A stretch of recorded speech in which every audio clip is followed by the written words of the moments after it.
क्या आपने भी अपने बुजुर्गों को ये कहते सुना है कि इंसान सबसे पहले एक बंदर था? जरूर सुना होगा। हमने जब भी इस बात को सुना, इसने हमें ये सोचने पर मजबूर कर दिया कि क्या सचमुच कोई बंदर इंसान बन सकता है? और अगर ऐसा है तो आज हम जिन बंदरों को देखते हैं वो इंसान क्यों नहीं बन रहे? क्यों आज की दुनिया में बंदर और उनकी कई अलग अलग स्पीशीज एग्जिस्ट करती हैं? आपका भी यही सवाल है ना?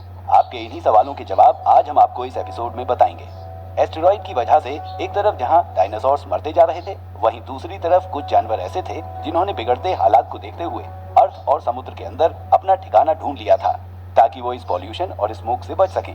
ये वही जानवर थे जो एस्टेरॉइड के टकराने के बाद भी अर्थ पर लाइफ को आगे बढ़ाते रहे।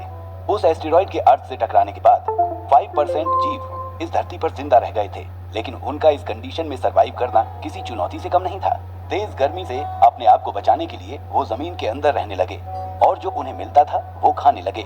जब अर्थ वापस अपनी नॉर्मल कंडीशन में आने लगी, तब इन जीव में अलग अलग तरह की एडेप्टेशन देखी जाने लगी। कहीं अगर ज्यादा सर्दी थी तो वहाँ के जीव जंतु उस हिसाब से अपने आप को ढालने लगे। कहीं अगर टेम्परेचर ज्यादा था तो वहाँ उस हिसाब से एडेप्टेशन होने लगा। हमने शुरुआत में एक एपिसोड में आपको लाइफ की शुरुआत के बारे में बताया था, जिसमें आपने जाना था कि लाइफ की शुरुआत माइक्रो ऑर्गेनिज्म से हुई थी। ये माइक्रो ऑर्गेनिज्म सबसे पहले समुद्र में पैदा हुए थे और समय के साथ यही माइक्रो ऑर्गेनिज्म इवॉल्व होते हुए अलग अलग स्पीशीज में बदलते गए।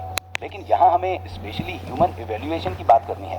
ह्यूमन का इवेल्युएशन बंदर से हुआ, ये बात हम सभी ने सुनी है, लेकिन ये बात पूरी तरह सच नहीं है। हम एक्चुअल में बंदर से इवॉल्व नहीं हुए, बल्कि बंदर और इंसान एक कॉमन स्पीशीज से इवॉल्व हुए हैं। जब एस्टेरॉइड धरती से टकराया था तब डायनासोर तो जिंदा बच पाए थे, लेकिन जो बाकी जीव थे उन्हें मैमेल्स कहा जाता था। वो अपने छोटे साइज की वजह से जमीन, केव्स और पानी में छुप गए थे ताकि वो धरती पर मची तबाही से खुद को बचा सके। डायनासोर्स का साइज काफी बड़ा था, इसलिए वो कहीं छुप नहीं सकते। साथ ही उनके बड़े शरीर को जिंदा रहने के लिए ज्यादा खाने की जरूरत थी, जो उन्हें नहीं मिल पाया। ऐसे में डायनासोर्स तो धरती से पूरी तरह खत्म हो गए, लेकिन मैमेल्स ने किसी तरह खुद को जिंदा रखा। समय के साथ साथ जब अर्थ की कंडीशन ठीक होने लगी, यहाँ फिर से पेड़ पौधे उगने लगे, तो मैमेल्स अर्थ की सरफेस पर लौटने लगे। मैमेल्स उन एनिमल्स को कहा जाता है जो बच्चों को जन्म देते हैं और जिनमें फीमेल्स बच्चों को अपना दूध पिलाकर बड़ा करती हैं, जैसे cow, horse, elephant, humans etcetera. उस टाइम पर जो मैमेल्स थे वो बहुत छोटे थे और दिखने में बिल्कुल एक चूहे की तरह लगते थे। ध्यान दीजिए, यही मैमेल्स आगे चलकर उस स्पीशीज में बदलने वाले थे जिनसे इंसान, बंदर, चिंपैंजी, गोरिल्ला और बाकी जानवर बने। इस एस्टेरॉइड की तबाही के बाद कुछ उड़ने वाले डायनासोर्स भी बच गए थे, जिनसे हमें आज अलग अलग तरह के बर्ड्स मिलते हैं। जब ये मैमेल्स दोबारा से जमीन पर रहने लगे तो इन्वायरमेंटल फैक्टर्स की वजह से इनके रहन सहन, खाने पीने में कई तरह के बदलाव आए। धीरे धीरे इनका साइज बढ़ता गया और ये जगह के हिसाब से अलग अलग स्पीशीज में बदलते गए। इन्हीं में से एक स्पीशीज थी ग्रेट एप्स की। ये एप्स वैसे नहीं थे जैसे आप सोच रहे हैं। हम आज तक ये मानते आए हैं कि शायद इंसान पहले बिल्कुल बंदर जैसा रहा होगा, लेकिन नहीं, ये एप्स इंसान और बंदर दोनों की ही तरह दिखते थे। ये पहले 4 पैरों पर चला करते थे, लेकिन वजन ज्यादा होने की वजह से इन्हें पेड़ पर रहने में मुश्किल होती थी, इसलिए समय के साथ ये जमीन पर चलने लगे। अगर आप आज एक चिंपैंजी और इंसान को कंपेयर करेंगे तो उनके स्ट्रक्चर में आपको कुछ विजिबल डिफरेंस दिखाई देगा। चिंपैंजी के फेस में उसका जो जबड़े वाला हिस्सा होता है वो काफी बड़ा होता है, वहीं उसका जो स्कल होता है यानी खोपड़ी, वो काफी छोटी होती है। इसी के अपोजिट अगर इंसान की बात की जाए तो इंसान का स्कल बड़ा और जबड़ा छोटा होता है। ये डिफरेंस उसी समय से शुरू हुआ जब ग्रेट एप्स यानी हमारे पूर्वजों का रहने का तरीका बदलने लगा। कुछ 40 लाख साल पहले अर्थ के टेक्टोनिक प्लेट्स में हलचल नजर आई, जिसकी वजह से अफ्रीका के कुछ इलाकों में एक नई माउंटेन रेंज इवॉल्व हुई, जिसे ईस्ट अफ्रीकन रिफ्ट वैली के नाम से जाना जाता है। इस माउंटेन रेंज की वजह से उस एरिया में मॉनसून में फर्क नजर आया। इस माउंटेन रेंज के बनने से पहले अफ्रीका में हरे भरे जंगल हुआ करते थे, वहाँ अच्छी खासी बारिश भी होती थी। यहाँ की फेवरेबल कंडीशन की वजह से अफ्रीका के यही जंगल द ग्रेट एप्स का घर हुआ करते थे। इन्हीं एप्स को पिएरोलेपिथेसिस या पिएरोला भी कहा जाता है, जिनसे हम इंसानों और बाकी एप्स की शुरुआत हुई थी। अपने हिसाब से क्लाइमेट चेंजेस को अडॉप्ट करते हुए इन एप्स ने अपनी फैमिली बढ़ाई, जिससे एप्स अलग अलग ब्रीड्स में बदलते गए, यानी कुछ चिंपैंजी बन गए तो कुछ गोरिल्ला के नाम से जाने गए, वहीं कुछ अपग्रेड होकर इंसान में बदल गए।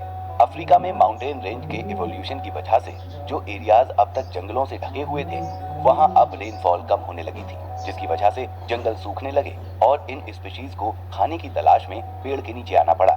आपको ये जानकर हैरानी होगी कि आज से तकरीबन 20 लाख साल पहले हम ह्यूमंस की कई ब्रीड्स हुआ करती थी, जिसमें से इंसान, जिन्हें होमो सेपियंस कहा जाता है, वही जिंदा बच पाए। जब हमारे पूर्वज जमीन पर खाने की खोज में इधर से उधर भटक रहे थे, तब उन्होंने अपनी बुद्धि का उपयोग कर दो पत्थरों को एक दूसरे से रगड़कर आग की डिस्कवरी की। इस समय में ये स्पीसीज जमीन पर अपने दो पैरों पर चलने लगे थे, ताकि इनके दो पैर शिकार को पकड़ने में यूज किए जा सके। इन स्पीसीज में धीरे धीरे रीढ़ की हड्डी भी डेवलप होने लगी थी, जो इन्हें सीधे खड़े होने में हेल्प करती थी। साथ ही सीधे चलने की वजह से ये दूर तक देख पाते थे। आग की डिस्कवरी और टूल्स बनाना सीखने के बाद इन स्पीसीज की लाइफ और भी आसान हो चुकी थी। अब ये आसानी से शिकार कर सकते थे, जानवरों को नुकीले पत्थरों की मदद से काट सकते थे और उन्हें आग पर पका सकते थे। पका हुआ मांस चबाना इनके लिए कच्चा मांस चबाने से आसान था। इसी वजह से इनके दांत भी बदलने लगे। कच्चा मांस चबाने के लिए इन्हें नुकीले दांत की जरूरत होती थी, इसलिए पहले इनके दांत किसी मांस खाने वाले जानवर की तरह नुकीले और लंबे थे। लेकिन जब इन्होंने पका हुआ मांस खाना शुरू किया तो वक्त के साथ इनके दांत छोटे और कम नुकीले होते गए।